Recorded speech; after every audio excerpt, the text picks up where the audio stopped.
didn't watch it, but that was great. Well, I think we should get going. So we'll probably have some more people come on shortly, but we will get ourselves going here. So I want to welcome everyone to Great Falls Rising and our September gathering.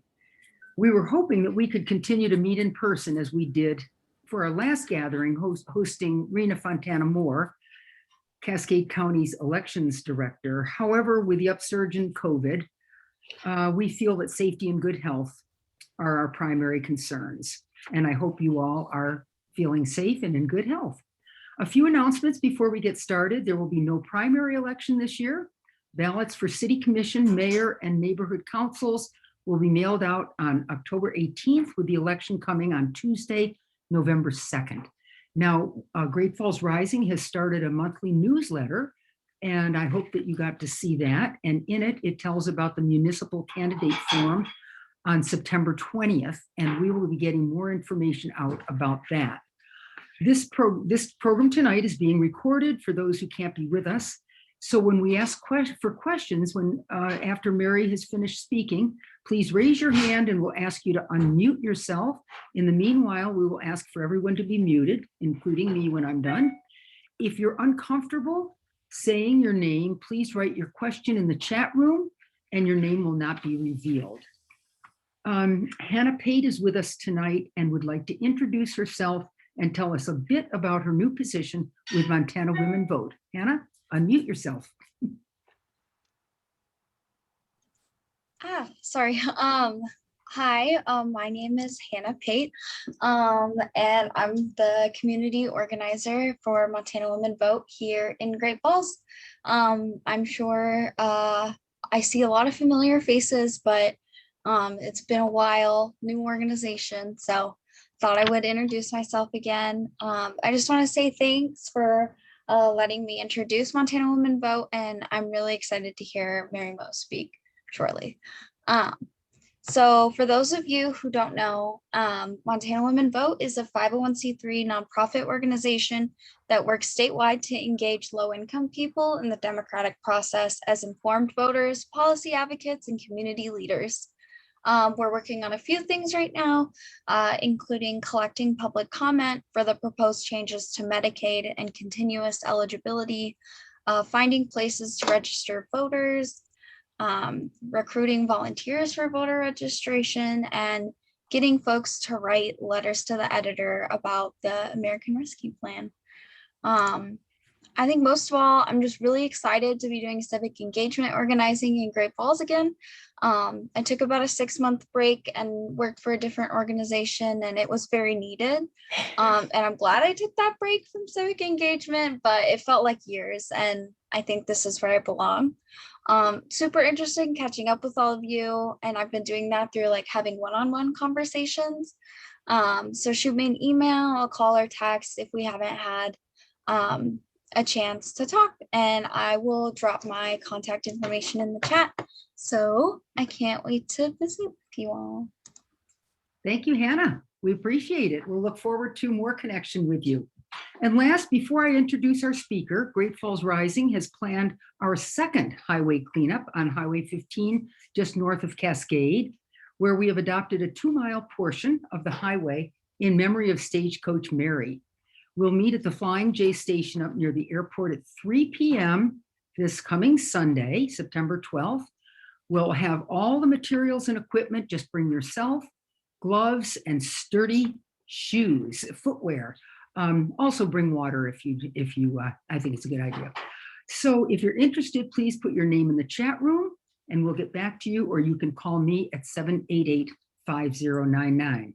And now for the program tonight, I have the pleasure of introducing you to a woman known by all in the community for all the wonderful and important work she's done. Mary Moe has been involved in top education positions throughout her life, including being a member of the Great Falls Public School Board of Trustees.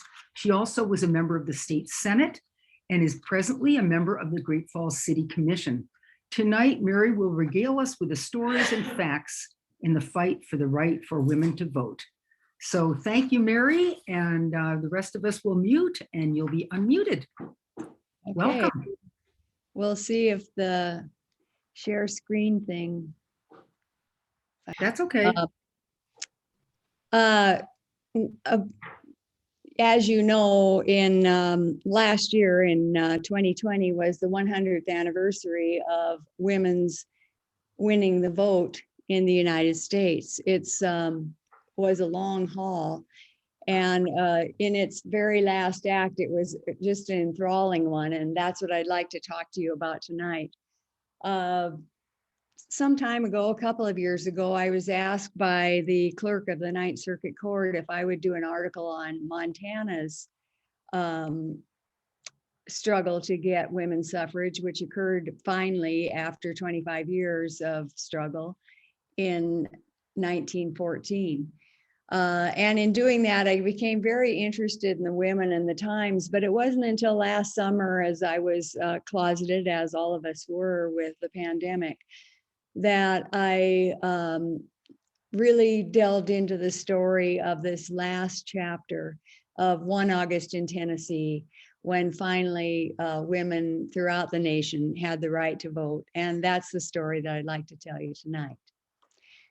It's one that took a long time. In 1848, Elizabeth Cady Stanton, whom you see there on the left, and Susan B. Anthony convened a group of women primarily, although not entirely, in Seneca Falls. And out of that discussion about the role of women in the United States in 1848, mind you, they drew up what they called the Declaration of Sentiments. And it was conscientiously modeled on the Declaration of Independence, echoing that language, but substituting women in there.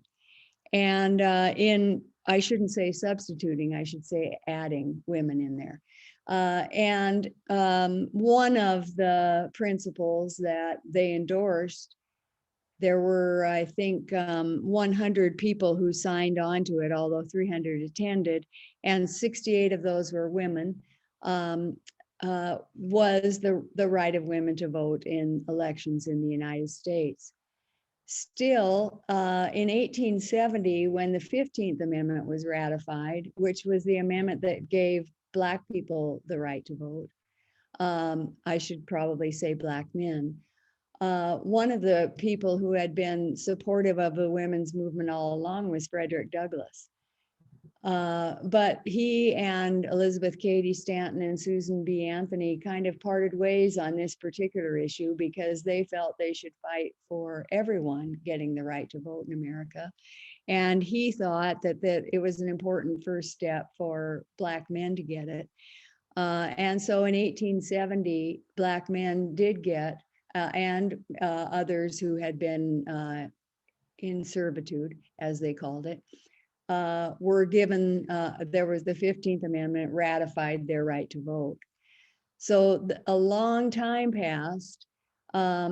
In 1890, Wyoming became the first state in the nation to be a state that had full suffrage, but Wyoming had it all along. They became a territory when we did in 1865. And women had full rights to vote then.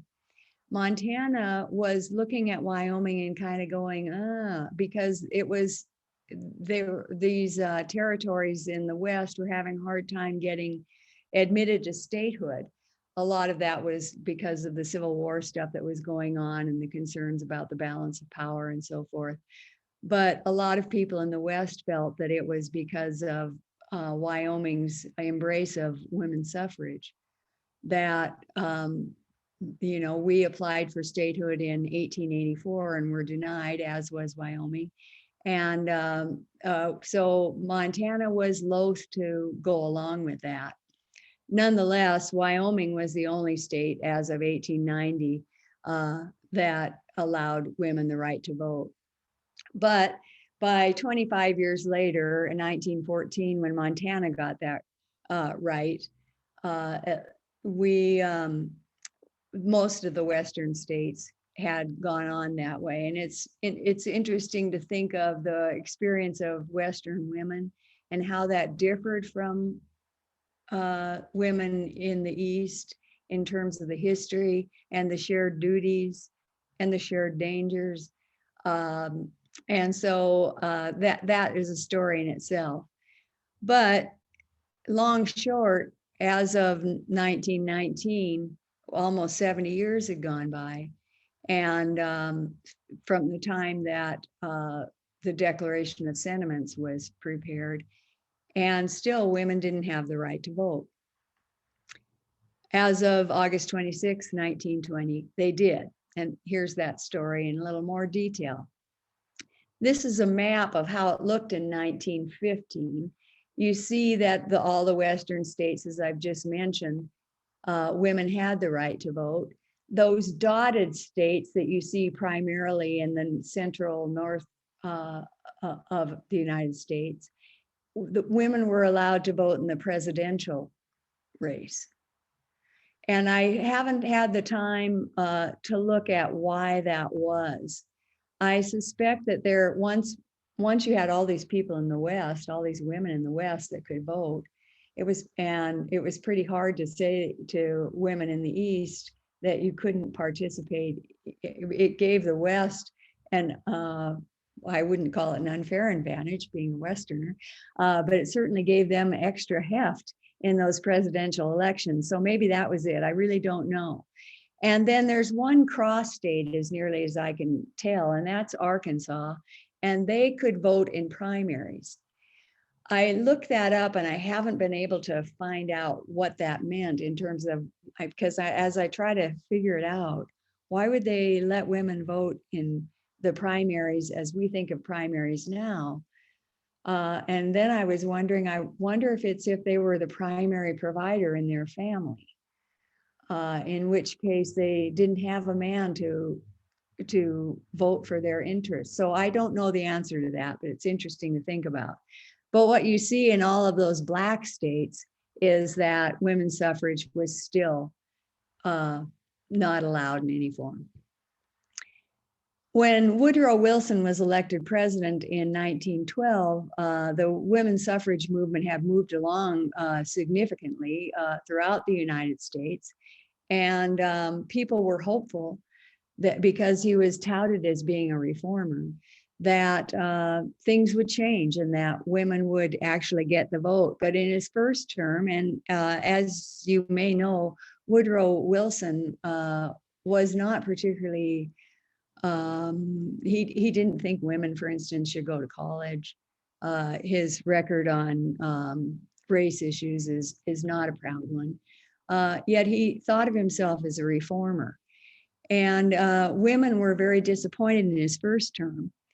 So they went to the Democratic Convention in 1916 and got a plank in the Democratic Party platform saying that women's suffrage was something that the Democrats would support. Wilson was reelected, but still he was kind of dragging his feet. And so you see him over there on, I guess it's the right, and on the left, you see a group that they called themselves the Silent Sentinels, among other things. But the woman in the center is Carrie Chapman Catt. And she was hand-selected and groomed by Susan B. Anthony to take over Susan's role in the national women's suffrage movement. But by the turn of the century, the people that were on the left there, Alice Paul was a primary leader, but certainly not the only one, became impatient with the let's try to win the argument in a civil way kind of thing. And they really began a concerted campaign to embarrass Woodrow Wilson into encouraging women's suffrage to happen. And among that was standing right outside the White House every day with a sign saying what this sign says. They also burned him in effigy. If you have seen the movie Iron-Jawed Angels, you get a story of Alice Paul and Sue Shelton White and others who were in the splinter group from the larger group, who really advanced that cause and they were jailed. They went on a hunger strike. they were treated very cruelly. And it was that cruel treatment, actually, that Woodrow Wilson did not want to be associated with.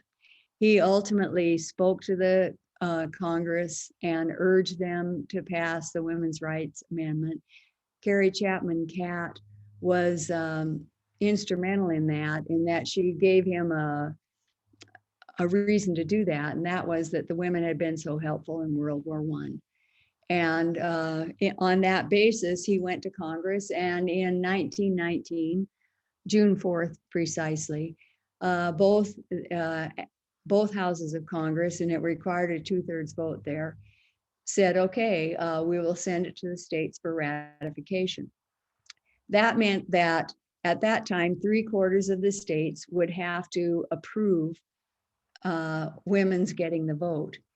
And that at that time, there were 48 states, so it would be 36 that were needed in order for that to happen.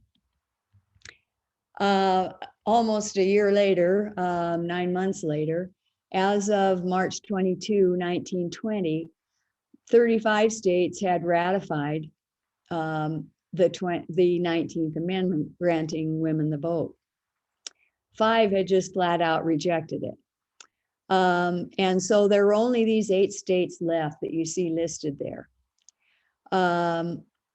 When the SUFFs, as they were called, took a look at those states, they felt like the southern states were a no-go.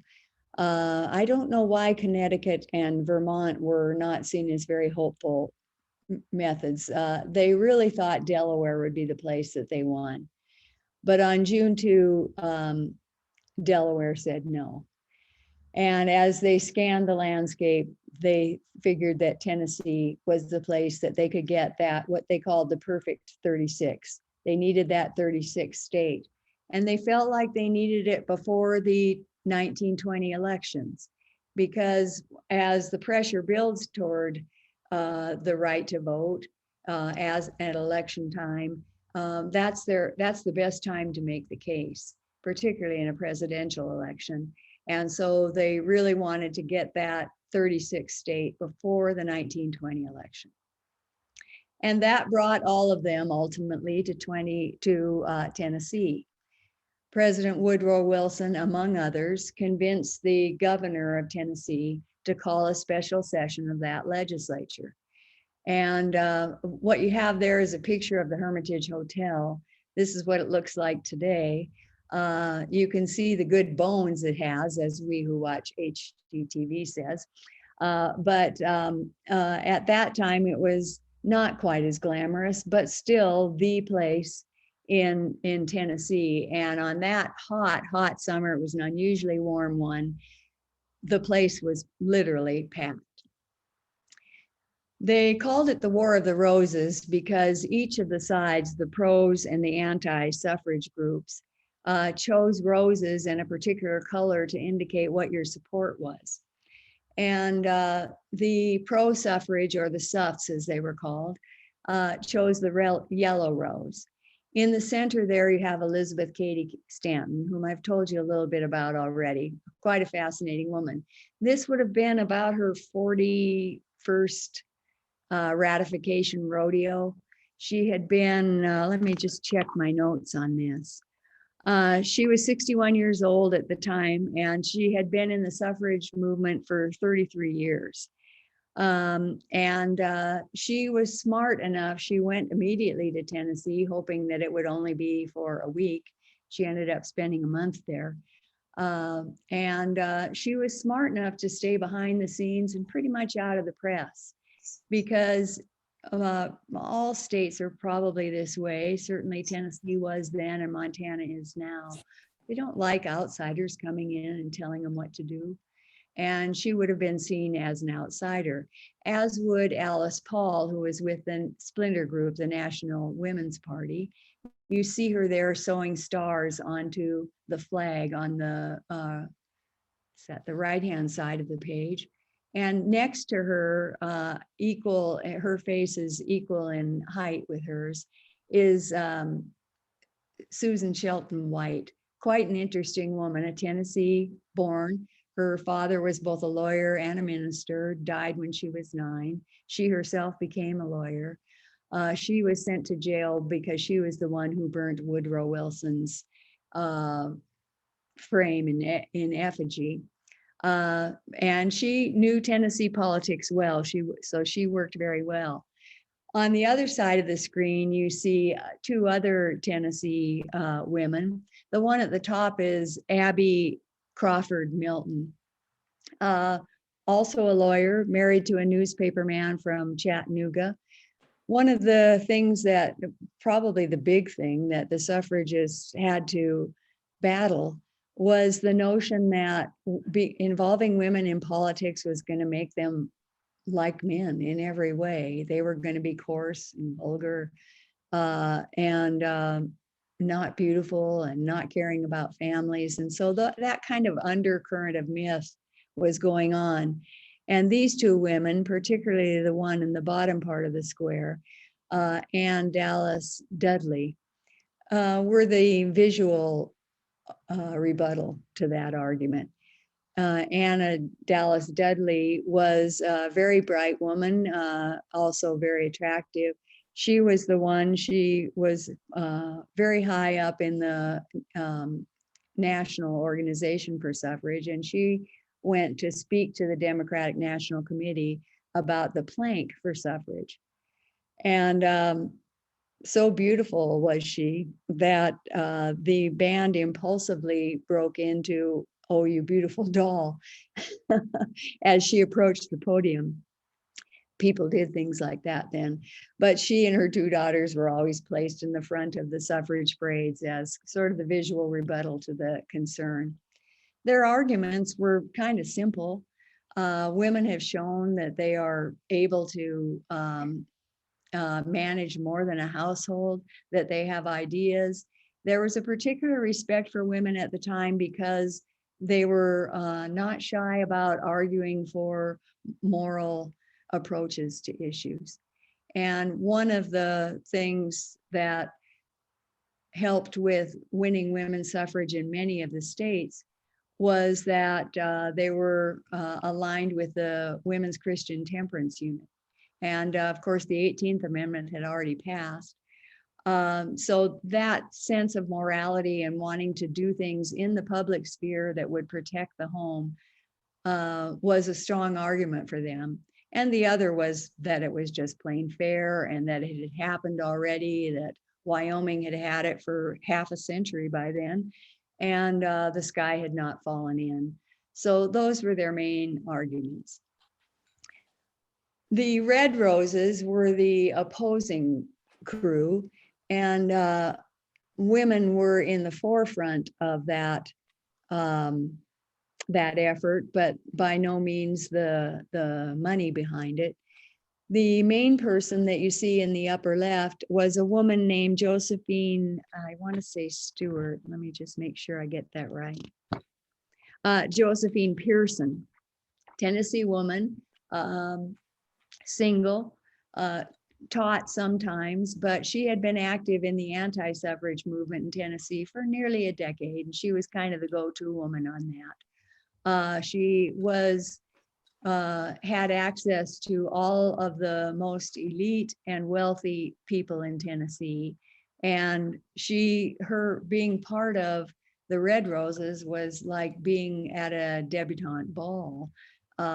These women were the reports of their meetings they read like society page kinds of things. So they had lots of financial backing behind them. And they had the entire mezzanine of the Hermitage Hotel, and it was filled with all kinds of artifacts. They were not above dirty tricks, but I would say that was probably true of both sides. The arguments against suffrage are, when you actually read them written, it's vomitous stuff. But it all boils down to, you do so well in the home, and that's where you really need to be.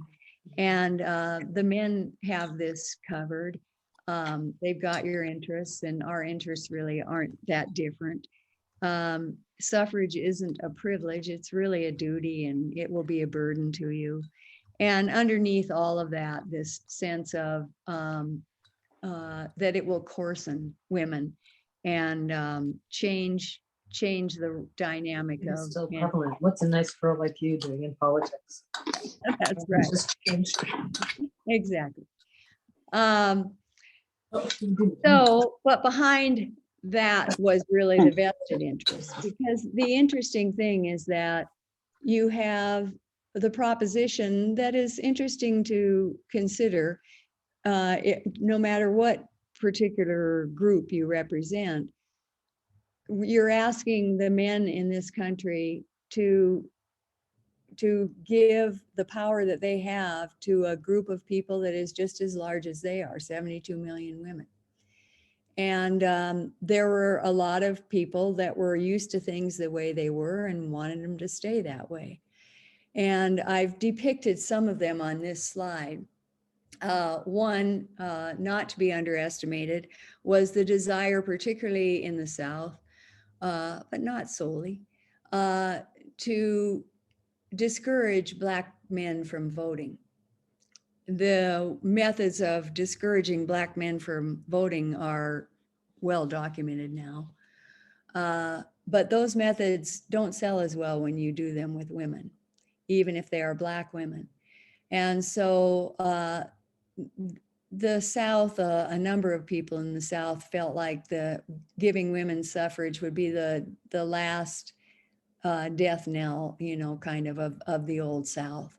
And it would be very hard to discourage Black men from voting if women were voting. Also, child and women labor in the mills was common and relied upon by the moneyed interests. And so that too was a concern. And the liquor industry was particularly concerned in Tennessee. They didn't like what they had seen with temperance.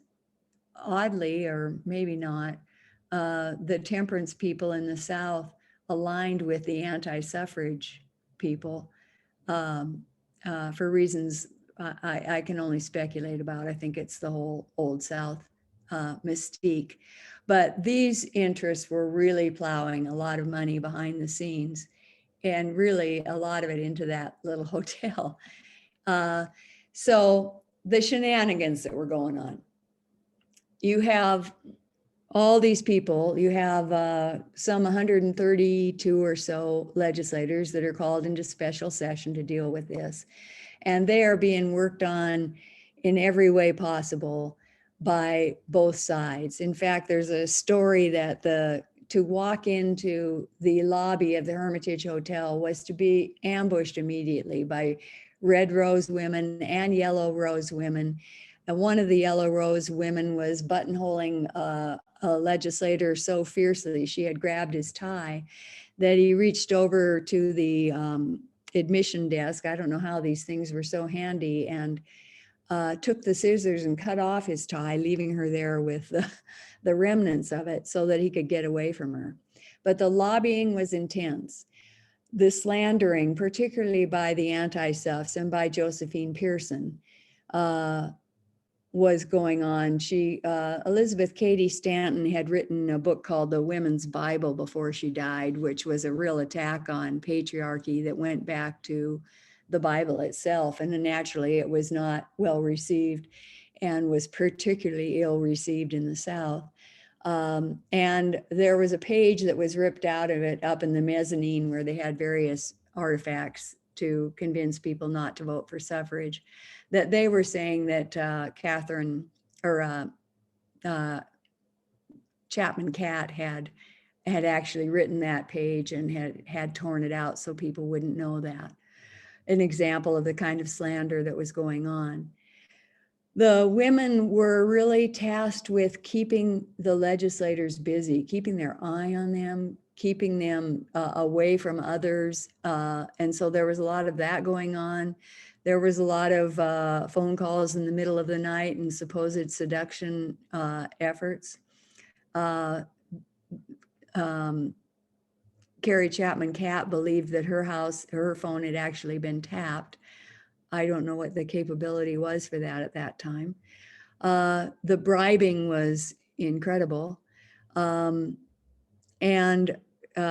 Sue Shelton White was one who the Speaker of the House, whom I'll get into in a minute, had assured her that he would be voting for suffrage, but he changed his mind about a week before the committees convened. And she began saying that anybody who has said to me that they will vote for it and then turns their coat on it, I'm going to publish their names in the newspaper so that everybody knows.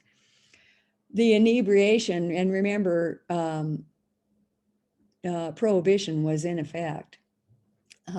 And yet there was a Jack Daniel's suite at the Hermitage Hotel. It was on the 8th floor. It was open only to men. It was heavily populated by legislators, and people were careening down the halls after having been there.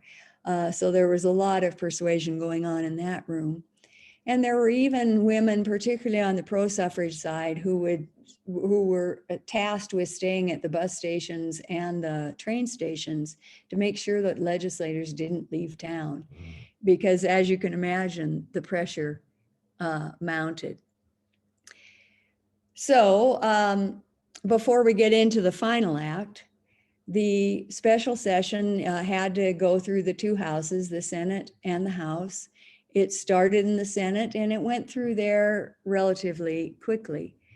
But as I mentioned to you, Seth Walker, who was the Speaker of the House, who had said he was for suffrage, but decided not to be for reasons not clear, but which he himself said were because of the concern about letting everybody vote, including Black people.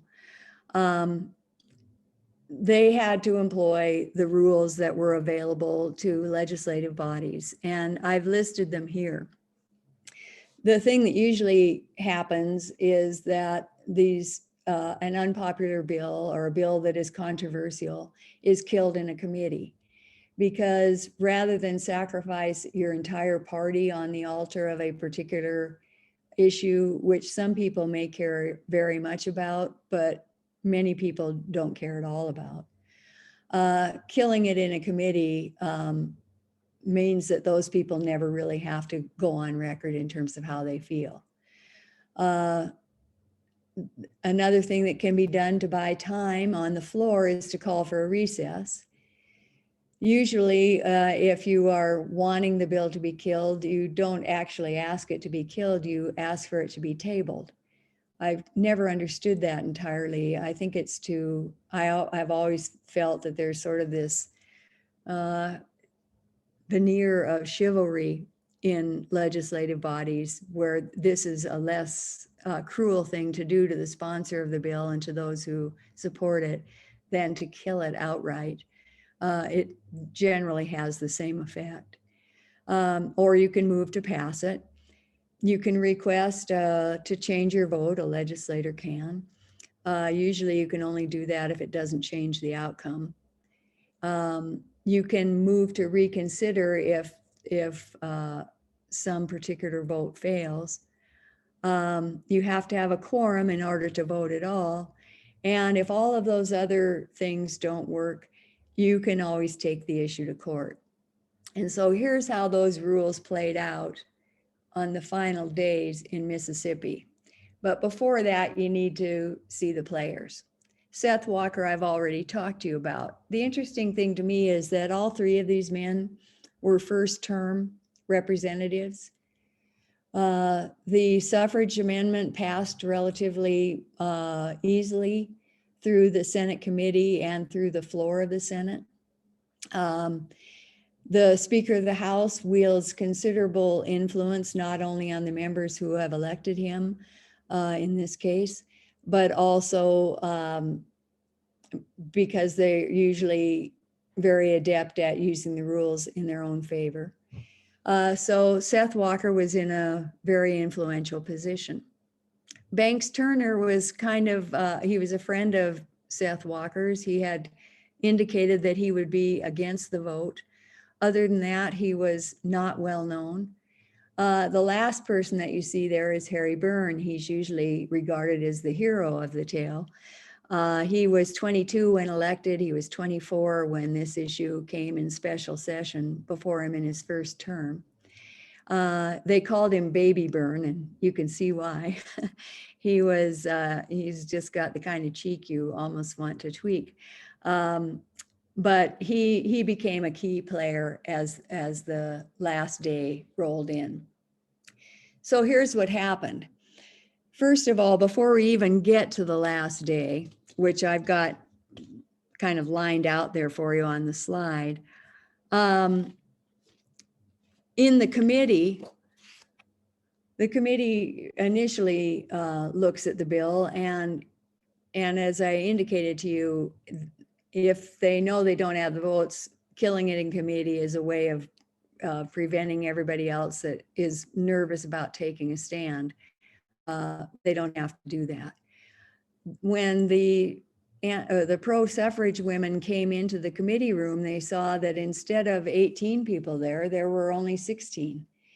And they became very concerned, as they should have been, and rounded up the two senators who had somehow forgotten or missed or who knows what the meeting, the two representatives, I should say, and brought them into the committee room. Good thing, because the amendment passed out of committee by a vote of 10-8. Otherwise, it would have been 8-8, and a tie vote is a fail. So it got to the floor on that narrow margin. On the first day of debate, which would have been August 17th, they debated for many hours, and then the speaker called for a recess and said that they would reconvene the next day. Probably that was to shore up his numbers. He felt pretty confident, this would be Seth Walker, that he had the votes he needed to table the bill. But the pro-suffrage women were very concerned and were monitoring the bus stations and the train station very heavily because they were afraid that people would leave town. And so they reconvened on August 18, and the speaker spoke for a few minutes, but then he passed the gavel to the next person in line, and he went to the floor and he moved to table the bill that would ratify the 19th Amendment. He was confident that he had his votes, but Banks Turner, that kind of nondescript person that I mentioned to you earlier, he didn't vote on the first roll call, but before the vote was counted, he rose and said, I wish to be, the motion had been to table the bill. And he said, I wish to be recorded as a no vote. And so now the speaker had himself a problem, and he immediately rose and asked for a recount. He asked for that so that he could go and literally twist the arm of Banks Turner and say, what are you doing?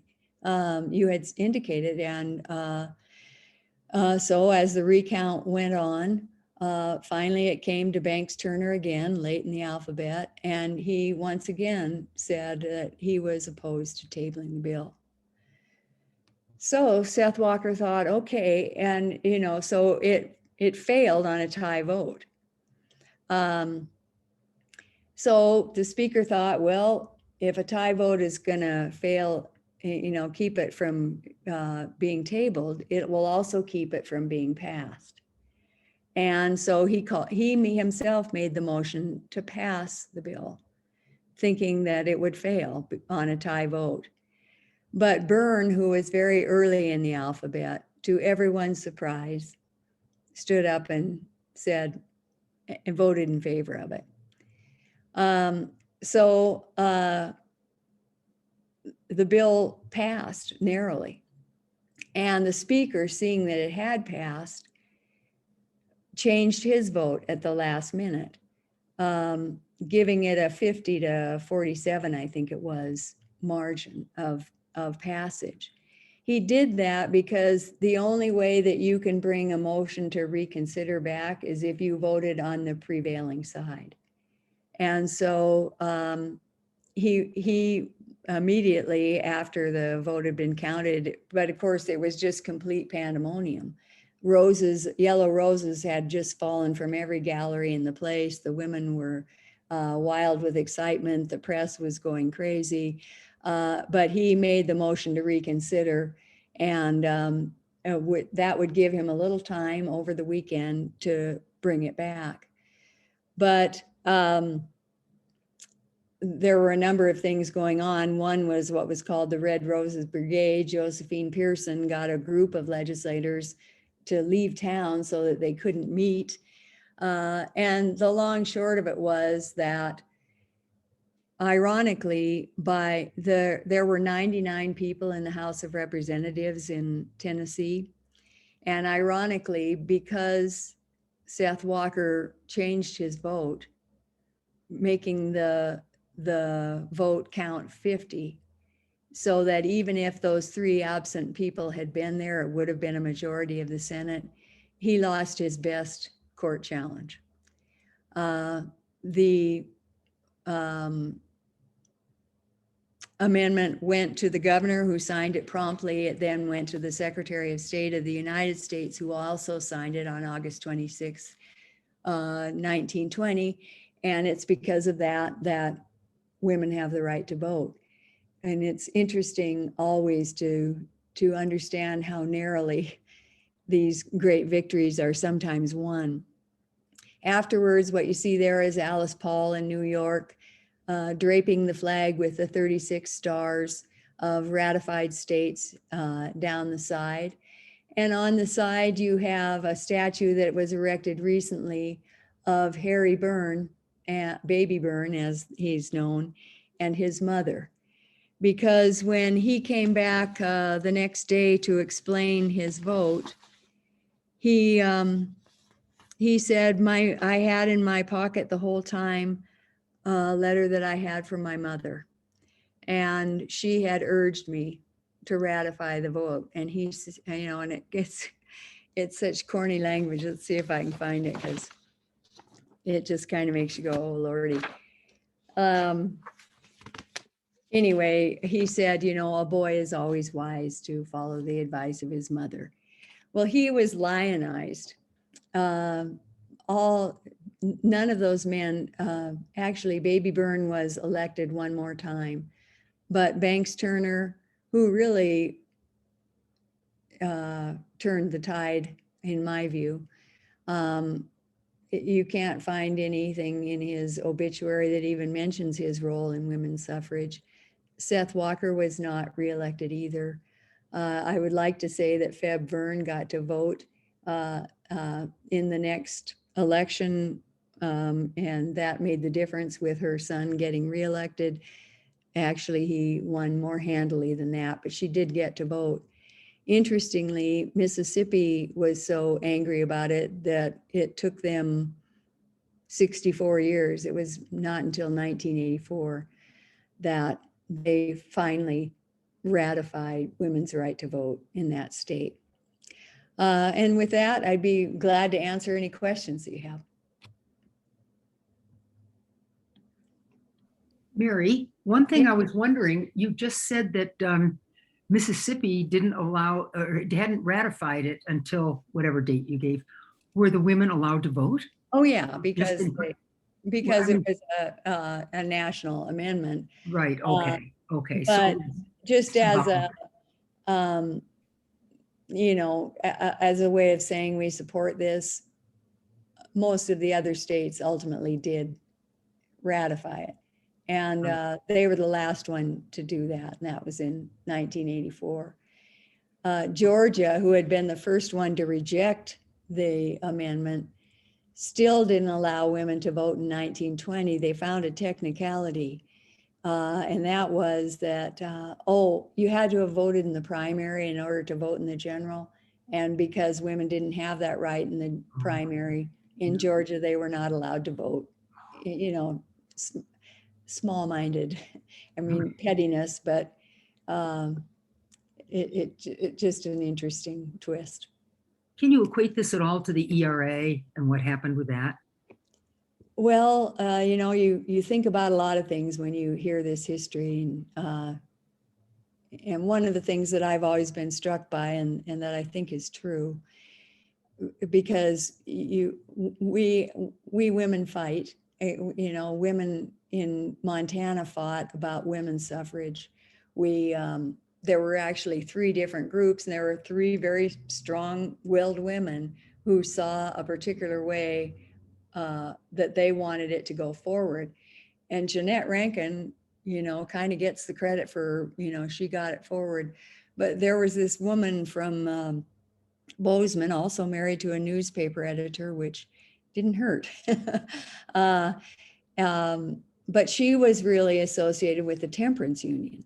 And Jeanette Rankin felt like, man, we're not going to get viewed if you're going to be telling people they can't drink. I mean, that's, then there was a gal named Haberman, something like that, Maggie something, from the Bitterroot, who was just a real go-getter and a tremendously charismatic speaker. And those 3 women butted heads, you know. And so, but that isn't, someone was making the argument once, or the observation once, that the differences among any particular groups, like the differences between men and women, are not more significant than you're going to find the differences among women. And so we find these kind of artificial ways of dividing ourselves when the lines tend to be rather harmful. Patty, did you have a question? I did. Mary, at the beginning, close to the beginning, you mentioned a movie. And what was the name of that? It's a little bit hokey, but the name of it is Iron Jawed Angels. And it's a pretty good depiction of Alice Paul and Sue Sheldon White. And the actress who plays Alice Paul is you know, I wish I were better at names. She's the one that won an Oscar for her role as a boxer, played against Clint Eastwood. And she was in an excellent movie called something like Boys Don't Cry. Hilary Swank. Yes. She's the lead actress. She plays Alice Paul. But they really show the story of the women trying to get Woodrow Wilson to move that amendment and get it through the Senate. And it's startling the amount of abuse that they had to endure in order for that to happen, including being force-fed, because they went on a hunger strike and were force-fed. Oh my gosh. Yeah, it was bad. There's also a Hulu series called Timeless, if you're interested, in which people are going back in time through a time machine to various important points in American and world history. And they actually go back to the moment when Woodrow Wilson comes out and encounters Alice Paul giving a speech in a suffrage parade, march, riot, whatever you want to call it. Yeah. And it kind of reproduces that scene, or recreates that scene in an interesting way, but it's not more than 5 or 6 minutes of watching. So yeah. And that parade in New York was also, I mean, these women were beaten, and I mean, it was not an easy road at all. Yeah, that gets depicted. The beatings get depicted in the show. Anyone else with a question? Are there any other questions? Well, if not, Mary, thank you so much. I mean, it really, I heard you do it for Rotary, and I was just as excited this time to hear it, because it is an amazing story, and it's a story of success. And it just shows, though, that hard work and a vision are so important in winning something that, in my estimation, should have been happening when the Declaration of Independence and the Constitution were done. So thanks a lot. Let me just close with one observation. one of the things that I wrote about when I was writing about this last summer is that whoever is the one that comes into power, whatever that, organizational culture is, it gets in the walls. Mhm. And the way I think of it is when you move into a house where there's been a smoker before, and you kind of have this, something smells funny. And then one day you decide you're going to replace the shower, and out come all these cigarette butts. That particular male ethos of so long ago is still in the walls. Mhm. And I really experienced it when I was in the legislature. A lot of Bet the you did. traditions that are in the legislature. And it's, I don't like to do that in terms of pointing fingers, because I think it rings that way, but it's really more of an in the walls thing. The laughing at the notion that there are freshmen and they're hazed as freshmen. The kind of jokes that really aren't funny, that are meant to make you feel uncomfortable, about being new, about not knowing the rules and that sort of thing. That kind of structure is still there. And it contorts you in a way that is not helpful. And so there's still a lot of work to be done. But the interesting thing is that even though in Montana we had the first we had the first female congresswoman, but the highest percentage in the legislature that we've ever had is 30 point something percent. And that was relatively recent. We have a lieutenant governor now who is female. We have had one female governor. We have a long way to go. And we need to be looking at women in terms of the value that they bring, which is not necessarily, and maybe most admirably, not in the walls. It's that quality, I think, that particularly now our government needs. Thank you. Thank you, Mary. And I think that those words make us realize how hard we have to work. We have to work harder. There's just no doubt about it. I've felt that all my life. So anyway, we certainly appreciate the words and the sentiment and your passion for it.